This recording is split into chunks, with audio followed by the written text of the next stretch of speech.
এদেশের প্রধানমন্ত্রী পালিয়ে গিয়েছে ভারতে। আর ভারত থেকে এই উস্কানিটা দিচ্ছে এই কারণেই যে এরা মানুষের কাছে প্রকাশ করতে চায় যে সাম্প্রদায়িক দাঙ্গা।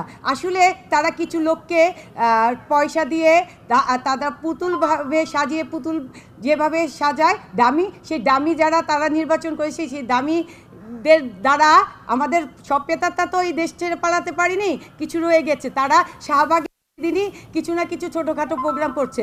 আপনার কি এই 15 বছর দেখেননি আমরা যে নিরাপত্তায় ছিলাম না, আমাদের পূজা যে ঠিক মতো করতে পারিনি?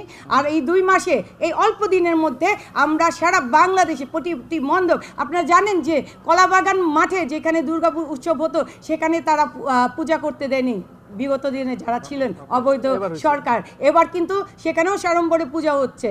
আপনারা দেখেছেন ওয়ারি পূজা মণ্ডপ ভেঙেছিল, সেই ওয়ারি পূজা মণ্ডপে এবার পূজা হচ্ছে।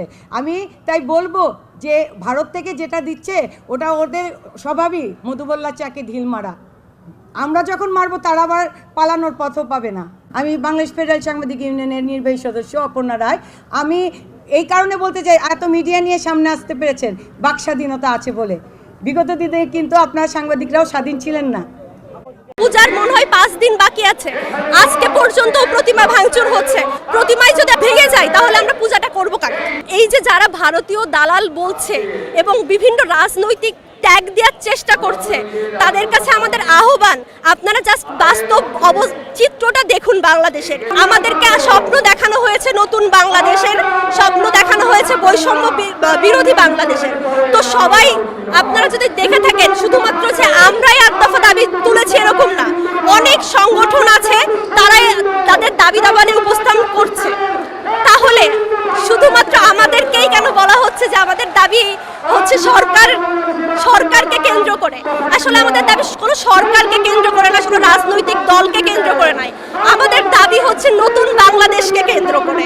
তো এই জন্যই আমরা 8 দফা দাবি এখনই তুলেছি। আমাদের আন্দোলন শুরু হয়েছিল আগস্ট মাস থেকে এবং আমরা আন্দোলন করেছি কোথায় কোথায়? শাহবাগে, শহীদ মিনারে। শাহবাগ শহীদ মিনার নিশ্চয়ই ভারতীয় এম্বাসি নয়, তাহলে আমাদের এই দাবিগুলো কার কাছে? আমরা স্মারকলিপি জমা দিয়েছি রাষ্ট্রপতির কাছে, আমরা স্মারকলিপি জমা দিয়েছি প্রধান উপদেষ্টার কাছে।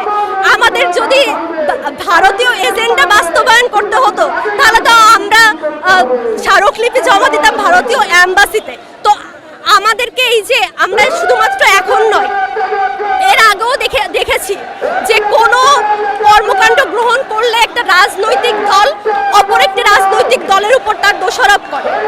আমাদের এরকম কোনো চিন্তা ভাবনা নাই। আমরা সবাই এখানে নয় স্টুডেন্ট, নয় কর্মজীবী।